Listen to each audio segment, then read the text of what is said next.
தமிழ்நாட்டில் 5 ஆண்டு காலத்தில் கொண்டு வரப்பட்ட புதிய மருத்துவ கல்லூரிகள் எவ்வளவு? 0. புதிய மாவட்டங்கள் எவ்வளவு? 0. 5 ஆண்டு காலத்தில் உருவாக்கப்பட்ட MBBS இடங்கள் எவ்வளவு? 0. சமீபத்தில் பிரதமர் மோடி தமிழ்நாட்டுக்கு வந்தார். தமிழ்நாட்டில் அதிமுக தலைமையிலான தேசிய ஜனநாயக கூட்டணி அப்படின்னு சொல்லிட்டு அந்த கூட்டணியுடைய கட்சிகளினுடைய தலைவர்கள்லாம் கலந்துக்கிட்டாங்க. அதில் பலரும் பல தவறான தகவல்களை சொன்னாங்க. அதில் குறிப்பாக நம்ம முதல்ல பார்க்க வேண்டியது அன்புமணி. அவர் பேசும்போது பார்த்தோம்னா 0 வரிசையாக நிறையா சொல்லணும் வந்தார். அதில் நிறைய பிழையான தகவல்கள் இருக்குது. அதில் நம்ம குறிப்பாக ரொம்ப கான்ட்ரடிக்டாக இருக்கக்கூடிய ஒரு விஷயம் என்னன்னு எடுத்துக்கிட்டோம்னா, தமிழ்நாட்டில் ஒரு மெடிக்கல் காலேஜ் கூட இந்த 5 வருஷத்தில் திறக்கப்படலை, ஒரு மெடிக்கல் சீட்டு கூட அவங்க புதுசாக உருவாக்கலை அப்படிங்கிற குற்றச்சாட்டை அன்புமணி வைக்கிறார். அப்போ இது உண்மையா அப்படின்னு பார்க்கறதுக்கு முன்னாடி நம்ம இன்னொரு விஷயத்தை முதல்ல பார்க்க வேண்டியதாக இருக்குது. அது என்ன அப்படின்னா, 2023 நேஷனல் மெடிக்கல் கவுன்சில் ஒரு விதியை புதுசாக கொண்டு வந்தாங்க. அந்த விதிப்படி என்ன சொன்னாங்க அப்படின்னா, இது ஒன்றிய அரசின் கீழே இயங்கக்கூடியது. அந்த விதிப்படி என்ன சொன்னாங்க அப்படின்னா, 10 லட்சம் மக்கள் இருக்கிறாங்கன்னா அந்த 10 லட்சம் மக்களுக்கு அதிகபட்சம் 100 மெடிக்கல் சீட்டுக்கு மேலே இருக்கக்கூடாது அப்படின்ற விதியை ஒரு மேலே ஒரு கேப்பை கொண்டு வந்தாங்க. அப்போ இந்த விதியின் அடிப்படையில் பார்த்தோம்னா தமிழ்நாட்டில் ஆல்ரெடி பார்த்தோம்னா 10 லட்சம் மக்களுக்கு 100 மெடிக்கல் சீட்டுக்கு மேலே அதிகமாக இருக்குது. அதனால் பார்த்தோம்னா தமிழ்நாட்டில் புதிய மெடிக்கல் காலேஜ் எதுவும் திறக்க முடியாது, இனிமே புதுசாக மெடிக்கல் சீட்டையும் இன்க்ரீஸ் பண்ண முடியாது அப்படிங்கிற ஒரு நிலைமை உருவாச்சு. இந்த விதி கடுமையான எதிர்ப்புக்கு உள்ளாக்கப்பட்டுச்சு. பல மாநிலங்கள் இந்த விதியை ரத்து பண்ணணும் அப்படின்னு சொல்லிட்டு எதிர்ப்பு தெரிவித்தாங்க. அந்த எதிர்ப்பின் அடிப்படையில் பின்னாடி இந்த ரூல் பார்த்தோம்னா நிறுத்தி வைக்கப்பட்டுச்சு. ஸோ இந்த ரூல் வந்ததெல்லாம் அன்புமணிக்கு நல்லாவே தெரியும். அவருமே இந்த ரூல் வந்தப்போ அதை எதிர்த்துலாம் அறிக்கை விட்டுருந்தாரு. ஆனால் அதெல்லாம் தெரிஞ்சுமே இன்னைக்கு மேடையில் இதை பேசுகிறார். ஸோ ஃபர்தராக இந்த ரூல் நிறுத்தி வைக்கப்பட்டதுக்கு அப்புறம் 2024 பார்த்தோம்னா தமிழ்நாடு அரசு என்ன பண்ணுறாங்கன்னா, தமிழ்நாட்டில் 6 மாவட்டங்கள் மயிலாடுதுறை, தென்காசி, பெரம்பலூர், காஞ்சிபுரம், ராணிப்பேட்டை, திருப்பத்தூர், இந்த 6 மாவட்டங்களில் புதிய மருத்துவக் கல்லூரிகள் அமைப்பதற்கு அனுமதி கொடுக்கணும் அப்படின்னு சொல்லிட்டு தொடர்ச்சியாக ஒன்றிய அரசு கிட்ட வலியுறுத்திட்டு வந்துகிட்டு இருக்காங்க. ஸோ இதையெல்லாம் மறைச்சிட்டு தான் அன்புமணி என்ன சொல்றாரு அப்படின்னா, ஏதோ புதுசாக மெடிக்கல் காலேஜ் அமைப்பதற்கு எந்த முயற்சியும் தமிழ்நாட்டிலிருந்து எடுக்கப்படவே இல்லை அப்படிங்கிற மாதிரி பேசுறாரு. அந்த தகவல் தவறானது. அடுத்ததாக இன்னொரு கிளைம் சொல்றாரு, புதிய மாவட்டங்கள் ஒன்று கூட உருவாக்கப்படவில்லை, 0 அப்படிங்கிறார். ஏதோ ஒவ்வொரு ஆட்சியும் புதுசாக வந்தாங்கன்னா அவங்க கண்டிப்பாக ஒரு புது மாவட்டமாவது உருவாக்கிடணும் அப்படிங்கிற நடைமுறை இருக்கிற மாதிரியும், இல்லை புது மாவட்டம் ஒன்று உருவானாதான் தமிழ்நாட்டில் வளர்ச்சி இருக்குது அப்படின்னு அர்த்தம் அப்படிங்கிற மாதிரியும் அன்புமணி சொல்கிறார். ஒரு புது மாவட்டம் ஒரு புது ஆட்சி வந்துச்சுன்னா உருவாக்கிடணும் அப்படின்லாம் எந்த ரூலும் கிடையாது. அப்படி உருவாக்கினா அந்த மாவட்டம் வளர்ச்சியில் பெருசாக எங்கேயோ போயிடும், இல்லை தமிழ்நாடு அதனால் புது மாவட்டங்களை உருவாக்கினா வளர்ந்துரும் அப்படிங்கிறதுலையும் எந்த லாஜிக்குமே கிடையாது. மக்களுக்கு ஒரு டிமாண்ட் இருந்தது அப்படின்னா, இந்த மாவட்டம் பெருசாக இருக்குது, இந்த மாவட்டத்திலிருந்து எங்களுக்கு சரியான விஷயங்கள்லாம் கிடைக்கல, எங்களுக்கு தனி மாவட்டம் வேணும் அப்படின்னு மக்கள்கிட்ட சில டிமாண்ட்ஸ் இருந்ததுன்னா அந்த டிமாண்டை நீங்கள் ப்ரொசீட் பண்ணுங்கள், இல்லை வேண்டாம், இல்லை அதில் என்ன பண்ணணும் அப்படிங்கிற விஷயங்களை பேசலாம். ஆனால் ஒரு மாவட்டம் கூட உருவாக்கலைங்கிறத ஒரு ஆட்சி சரியில்லைங்கிறதுக்கான குற்றச்சாட்டை அன்புமணி வைக்கிறத எப்படி பார்க்கறதுனே தெரியல. அடுத்து நம்ம எடப்பாடி பழனிசாமி அவர் என்ன சொல்றாப்லன்னா, நாங்க கூட்டணியில இருந்தோம், நாங்க கேட்ட நிதியை கொடுத்தாங்க, கேட்ட திட்டத்தெல்லாம் கொடுத்தாங்க அப்படின்னு சொல்றாரு. மத்தியிலே பல திட்டங்களை நாம் பெற்றோம், நாம் கேட்ட நிதியை கொடுத்தார்கள், கேட்ட திட்டத்தை கொடுத்தார்கள். ஸோ நம்ம கொஞ்சம் ஃப்ளாஷ்பேக்கு போனோம்னா 2020 அன்னைக்கு நிதியமைச்சராக இருந்த ஓ பன்னீர்செல்வம் அவருடைய பட்ஜெட் உரை எடுத்து பார்த்தோம்னா, ஜிஎஸ்டி இழப்பீடு நிதி அப்படிங்கிறது தமிழ்நாட்டுக்கு சரியாக கொடுக்கப்படலை, தயவு செஞ்சு அதை கொடுக்கறதுக்கு வழி பண்ணுங்க, எங்களுக்கான நிதி சேரணும் அப்படிங்கிறது இந்திய அரசு எங்களுக்கு கொடுத்த, மாநிலங்களுக்கு கொடுத்த உறுதிமொழி, அதுக்கு இந்திய அரசு கடமைப்பட்டிருக்கிறது, அதை அவங்க நிதி இருந்தாலும் இல்லாட்டாலும் மாநிலங்களுக்கு கொடுக்க வேண்டிய ஜிஎஸ்டி இழப்பீடை கொடுக்க வேண்டும், அதை நீங்கள் மனசில் வச்சு அந்த நிதியை எப்படியாவது கொடுங்க அப்படின்லாம் கேட்டுட்டு இருக்காரு. ஆனால் இப்போ நம்ம எடப்பாடி என்ன சொல்றாருன்னா, கேட்ட நிதியை கொடுத்தாங்க, கேட்ட திட்டத்தை கொடுத்தாங்க அப்படின்றாரு. சரி, அடுத்தது சென்னை மெட்ரோ ஃபேஸ் 2 இருக்குது இல்லைங்களா, அந்த ஃபேஸ் 2க்கு நாங்கள் கேட்டோம், பர்மிஷனை உடனே இந்தா பிடிங்க அப்படின்னு சொல்லிட்டு 63,000 கோடி, கொஞ்சம் நஞ்சம் கிடையாது, 63,000 கோடி ஒரே திட்டத்துக்கு அனுமதி வழங்கி அதை அமைச்சர்களே அடிக்கல் நாட்டினாங்க. இது ஒரு சாதனை நாங்கள் படைச்சோம் அப்படிங்கிறார். மெட்ரோ ரயில் திட்டம் கட்டம் 2 அதற்கு அனுமதி கொடுக்கப்பட்டு 63,000 கோடி ஒரே திட்டத்திற்கு அனுமதி வழங்கி அந்த திட்டத்தை மத்திய அமைச்சர்களே நேரடியாக வந்து அடிக்கல் நாட்டி சாதனை படைத்தோம். இதெல்லாம் மத்திய அரசாங்கம் கொடுக்கப்பட்ட திட்டம் அல்லவா? ஆனா ஒரிஜினலா சென்னை ஃபேஸ் 2க்கு அதிமுக ஆட்சியில் இருக்கும்போது அப்ரூவல் கொடுக்கப்பட்டுச்சா அந்த டீடைல்டு ப்ராஜெக்ட் ரிப்போர்ட்டுக்கு அப்படின்னா இல்லை. இந்த சென்னை ஃபேஸ் 2வினுடைய ஹிஸ்டரி பார்த்தோம்னா 2017 தொடங்குது. அந்த டைமில் பார்த்தோம்னா இந்த சென்னை ஃபேஸ் 2க்கான டீடைல்டு ப்ராஜெக்ட் ரிப்போர்ட் அதை வந்து பார்த்தோம்னா 88,000 கோடி ரூபாய் பட்ஜெட் போட்டு அதை வந்து ஒன்றிய அரசுக்கு அனுப்பிச்சி வச்சாங்க. உடனே இவ்வளோலாம் நாங்களால் முடியாது, இதை மாற்றி அனுப்புங்க, திருத்தி அனுப்புங்க அப்படின்னு சொல்லிட்டு திருப்பி அனுப்பிச்சி வச்சாங்க. அதுக்கப்புறம் அந்த 88,000 கோடிங்கிறது 63,000 கோடியாக குறைக்கப்பட்டுச்சு. அதுக்கு பிறகாவது அதுக்கு வந்து அப்ரூவல் கொடுக்கப்பட்டுச்சா அப்படின்னு கேட்டால் அப்ரூவல்லாம் கொடுக்கப்படலை. ஆனால் தமிழ்நாடு அரசு வேலையை தொடங்கிட்டாங்க. அதுக்கு ஃபவுண்டேஷன் ஸ்டோனு போட்டு அடிக்கல் நாட்டி வச்சதும் நம்ம அமித்ஷா ஜி பண்ணார். ஆனால் காசு கொடுத்தாங்களான்னா இல்லை. அது சென்ட்ரலும் ஸ்டேட்டும் சேர்ந்து பண்ணுற ப்ராஜெக்ட்னு சொல்லி அப்ரூவல் கொடுத்தாங்களான்னா இல்லை. 2019 பிரதமர் மோடி சென்னைக்கு வந்தப்போ அன்னைக்கு முதலமைச்சராக இருந்த எடப்பாடி பழனிசாமி சென்னை மெட்ரோ ஃபேஸ் 2க்கு அப்ரூவல் கொடுங்க அப்படின்னு ரிக்வஸ்ட் பண்ணார், கொடுக்கல. அடுத்ததான் அமித்ஷா வந்தப்போ ஓபிஎஸ் கேட்டார், கொடுக்கல. 2020 பட்ஜெட்லேயே பார்த்தோம்னா ஓ பன்னீர்செல்வம் படித்தார். என்ன சொன்னார்? மெட்ரோ ஃபேஸ் 1க்கு கொடுத்த மாதிரி ஃபேஸ் 2க்கும் நீங்கள் வந்து நிதியை கொடுத்து அப்ரூவல் கொடுக்கணும் அப்படின்னு சொல்லிட்டு நாங்கள் உங்களை ரிக்வஸ்ட் பண்ணி கேட்டுக்கிறோம் அப்படின்னு சொன்னார். அப்பயும் கிடைக்கல. ஆனால் இன்னைக்கு எடப்பாடி பழனிசாமி என்ன கிளைம் பண்ணுறாருன்னா அப்போவே 63,000 கோடி தூக்கி கொடுத்தாங்க அப்படிங்கிற மாதிரி கிளைம் பண்ணுறாரு. ஆனால் இந்த ப்ராஜெக்ட்டுக்கு ஒரிஜினலாக அப்ரூவல் எப்போ கிடச்சிது அப்படின்னா 2024 அக்டோபர் மாதம் அப்போ தான் அப்ரூவலே கொடுத்தாங்க. 2017 ஸ்டார்ட் பண்ண ப்ராஜெக்ட்டுக்கு இடையில நிறைய பிளேலாம் நடந்தது. என்ன நடந்தது அப்படின்னா 2021 சட்டமன்ற தேர்தல் தமிழ்நாட்டில் நடக்குது. அதுக்கு ஒரு மாதம் முன்னாடி பட்ஜெட் தாக்கல் பண்ணுவாங்க இல்லைங்களா ஒன்றிய அரசுலேருந்து. அந்த பட்ஜெட் தாக்கல் பண்ணும்போது நிர்மலா சீதாராமன் என்ன அறிவிச்சாங்க அப்படின்னா வாயாலே அறிவிச்சாங்க 63,000 கோடி சென்னை மெட்ரோ ஃபேஸ் 2க்காக ஒதுக்கப்படும் அப்படின்னு வாயால் தான் அறிவிச்சாங்களே தவிர ₹1 கூட அதுலேருந்து வரல. அதுக்கு பிறகு என்ன நடந்தது? தேர்தலில் அதிமுக பாஜக கூட்டணி தோல்வியை சந்திச்சது. அத்தோட அந்த 63,000 கோடி மேட்டரை அப்படியே கைவிட்டுட்டாங்க. 2024 நீங்கள் அன்னைக்கே பட்ஜெட்டில் அறிவிச்சிங்களே அந்த காசை ஏன் கொடுக்க மாட்டீங்க அப்படின்னு தொடர்ச்சியாக கேட்டுன்னு வந்து 2024 வரைக்கும் கேட்குறாங்க. 2024 நிர்மலா சீதாராமன் ப்ரெஸ் மீட்டில் என்ன சொல்கிறாங்க அப்படின்னா சென்னை மெட்ரோ ஃபேஸ் 2 அப்படிங்கிறது ஒரு ஸ்டேட் செக்டார் ப்ராஜெக்ட், இது மாநிலத்தினுடைய திட்டம். அந்த திட்டத்துக்கு அவங்க தான் காசு போட்டுக்கணும், நாங்கள் எப்படி காசு கொடுக்க முடியும்? நீங்கள் ஒரு திட்டத்தை செயல்படுத்துகிறீங்க, அதுக்கு நீங்கள் காசு போட்டுக்கணும், எங்ககிட்ட கேட்டால் எப்படி அப்படின்னு சொல்லிட்டு அப்படியே அந்த பிளேட்டை திருப்பி போட்டாங்க.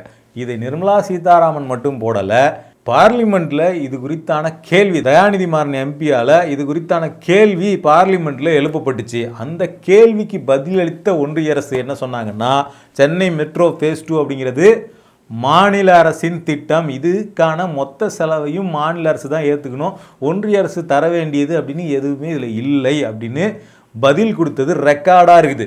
இதுக்கெல்லாம் அப்புறம் தொடர் ப்ரெஷர் போட்டதுக்கு அப்புறம் தான் 2024 அக்டோபர் மாதம் இந்த ப்ராஜெக்டுக்கான அப்ரூவலை ஒன்றிய அரசு கொடுத்தது. அப்பயும் இந்த 63,000 கோடி அப்படிங்கிற உருட்டு இருக்குல்ல, 63,000 கோடியெல்லாம் ஒன்றிய அரசு கொடுக்கறது இல்லை.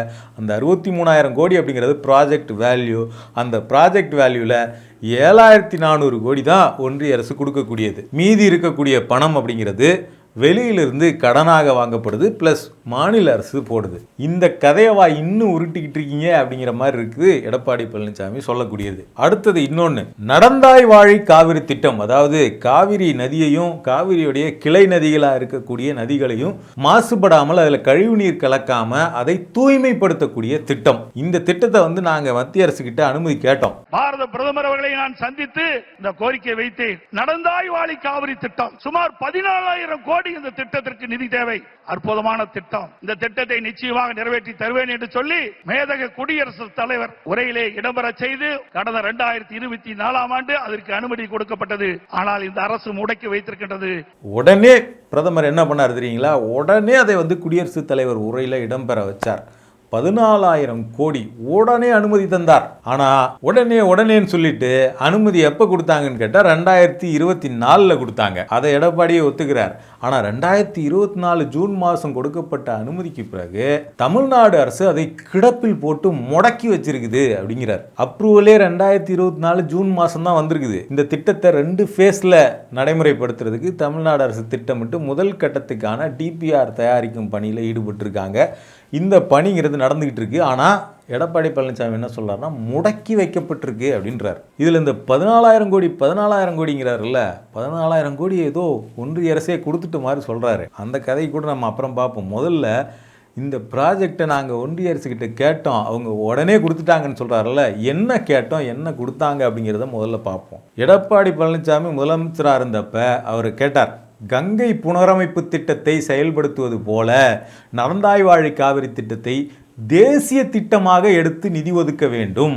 எப்படி கங்கை நதியை நீங்கள் எப்படி ஒரு நேஷ்னல் ப்ராஜெக்டாக ஒன்றிய அரசே ஃபுல் கண்ட்ரோலை எடுத்துக்கிட்டு நீங்களே முழு காசையும் போட்டு க்ளீன் பண்ணுறீங்களோ அந்த மாதிரி காவிரி நதியை நீங்கள் க்ளீன் பண்ணி தரணும் அப்படின்னு கேட்டார். எப்போ கேட்டார் அப்படின்னா, காவிரி மேலாண்மை வாரியம் அமைக்கப்படணும் அப்படின்னு சொல்லி தமிழ்நாட்டில் அந்த நேரத்தில் பெரிய போராட்டங்கள்லாம் காவிரி உரிமைக்காக நடந்துக்கிட்டு இருந்தது. அந்த போராட்டங்கள் நடந்த சில காலத்தில் எடப்பாடி பழனிசாமி நடந்தாய்வாழி காவிரி திட்டம்னு ஒரு கனவு திட்டத்தை கொடுத்து இதை நீங்களே எடுத்து நடத்தணும் அப்படின்னு ஒன்றிய அரசை கேட்டார். ஆனால் ஒன்றிய அரசு அப்படி செஞ்சுதா? இல்லை. அதே மாதிரி 14,000 கோடி மதிப்பான்னு கேட்டால் 11,250 கோடி மதிப்புக்கு ஒரு ப்ராஜெக்டை தயாரித்து அனுப்புனாங்க. எப்போ அனுப்புனாங்கன்னா 2019. அதுக்கு 5 வருஷம் கழித்து இப்போ தான் அப்ரூவலே கொடுத்துருக்குறாங்க. 2024 ஜூன் மாதம்.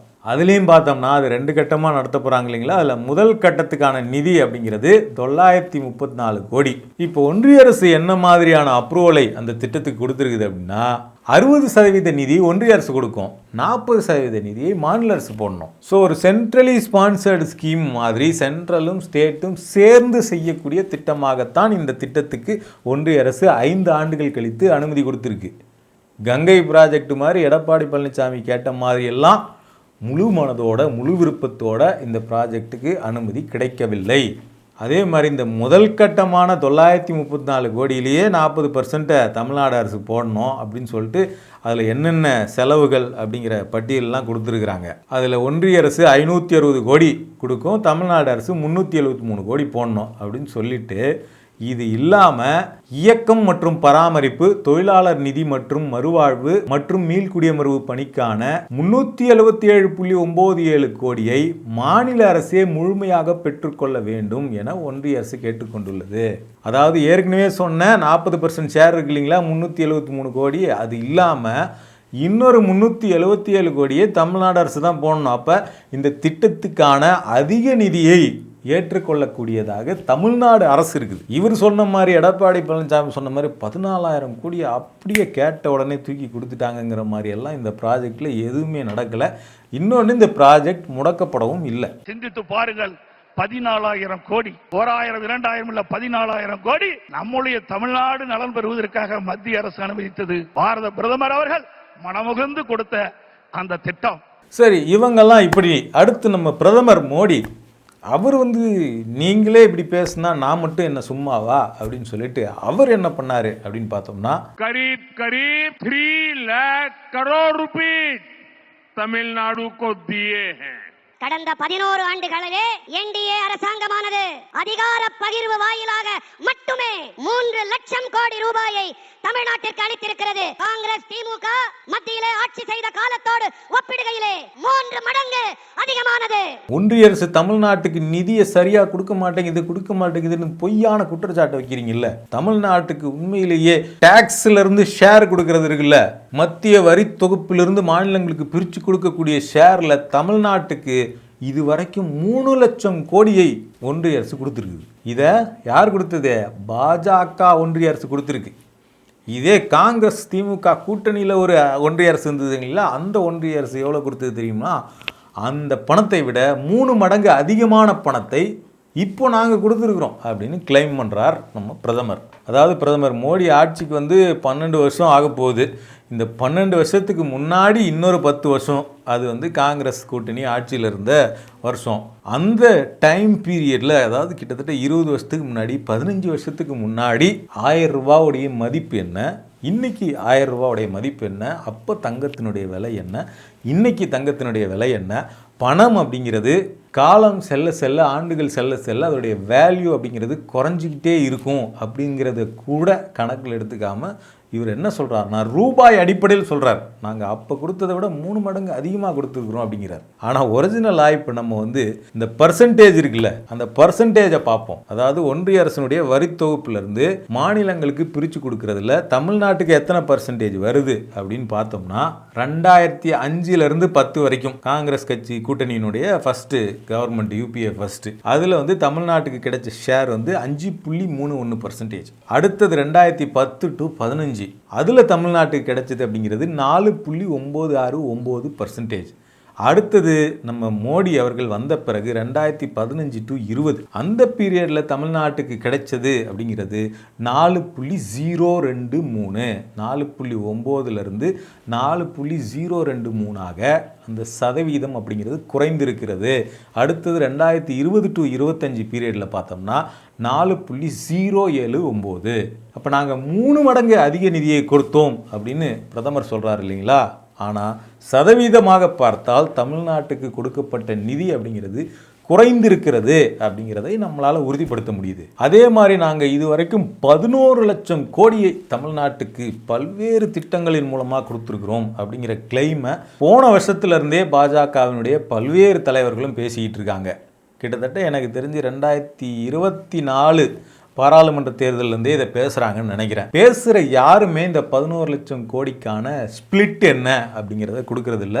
அந்த ஸ்பிளிட்டை கொடுத்தாங்கன்னா கொஞ்சம் அதை ஃபேக்ட் செக் பண்ணுறதுக்கு வசதியாக இருக்கும். போகிற போக்கில் 11 லட்சம் கோடி 12 லட்சம் கோடின்னு சொல்லாமல் என்னென்ன திட்டத்துக்கு என்னென்ன வழியில் இந்த பணங்கள்லாம் வரப்பட்டுச்சு அப்படின்னு ஸ்பிளிட்டு கொடுத்தாங்கன்னா அதை ஃபேக்ட் செக் பண்ணுறதுக்கு வசதியாக இருக்கும் அப்படிங்கிறத பாஜகவை சேர்ந்த தலைவர்களிடம் கேட்டுக்கொள்கிறோம். அதே மாதிரி 1 கோடி குடும்பங்களுக்கு குடிநீர், எங்கள் ஆட்சி வந்த பிறகு குடிநீர் உங்கள் வீட்டுக்கே தேடி வந்து பாஞ்சிக்கிட்டு இருக்கு, அதையெல்லாம் நாங்கள் தான் பண்ணியிருக்கோம் அப்படின்னு சொல்கிறாரு. எதை சொல்கிறாரு அப்படின்னா, ஜல் ஜீவன் ஸ்கீம் அப்படிங்கிற அந்த ஸ்கீம். அந்த ஸ்கீமுக்கான முழு நிதியை ஒன்றிய அரசு தான் கொடுக்குதா அப்படின்னு கேட்டோம்னா, அது ஒரு சென்ட்ரலி ஸ்பான்சர்டு ஸ்கீம். அதாவது அந்த திட்டத்துக்கான நிதியில் 50% ஒன்றிய அரசு கொடுக்கும், 50% மாநில அரசு போடும். 2 பேரும் சரிபாதி தொகையை போட்டு நடைமுறைப்படுத்தக்கூடிய ஒரு ஸ்கீமுக்கு முழு கிரெடிட்டையும் பிரதமர் எடுத்துக்கிறார். ஸோ இப்படி பல உண்மைக்கு புறம்பான, உண்மைக்கு மாறான பல விஷயங்கள் அந்த கூட்டத்தில் பேசப்பட்டுச்சு. அதில் சில முக்கியமான விஷயங்களை எடுத்து அதை மட்டும் உங்களுக்கு அதனுடைய உண்மைத்தன்மை என்ன அப்படிங்கிறத விளக்கி இருக்கிறோம். தொடர்ச்சியாக இது மாதிரியான தகவல்களை தெரிஞ்சிக்க யூடர்னை சப்ஸ்கிரைப் பண்ணுங்கள். யூடர்ன் அப்படிங்கிறது பொய் செய்திகளை முறியடிக்கிறதுக்காகவும் வெறுப்பை வீழ்த்துறதுக்காகவும் சுதந்திரமாக நடத்தப்படுகிற ஒரு சுதந்திர ஊடகம். இந்த ஊடகம் எந்த ஒரு அரசியல் கட்சியினுடைய நிதியிலும் நடத்தப்படுற ஊடகம் கிடையாது. மக்களாகிய நீங்கள் கொடுக்குற பணத்திலையும் யூடியூப், கூகுள் ஆட்ஸ் மாதிரி வரக்கூடிய பணத்திலையும் தான் இந்த ஊடகம் நடத்தப்படுது. யூடர்ன் செய்கிற இந்த வேலை முக்கியமானது, இது சரியாக இருக்குது அப்படின்னு நீங்கள் நினச்சிங்கன்னா ஸ்க்ரீனில் தெரிகிற இந்த QR கோட் மூலமாக உங்களால் முடிஞ்ச டொனேஷன் அனுப்பி யூடர்னோட வளர்ச்சிக்கு உதவலாம்.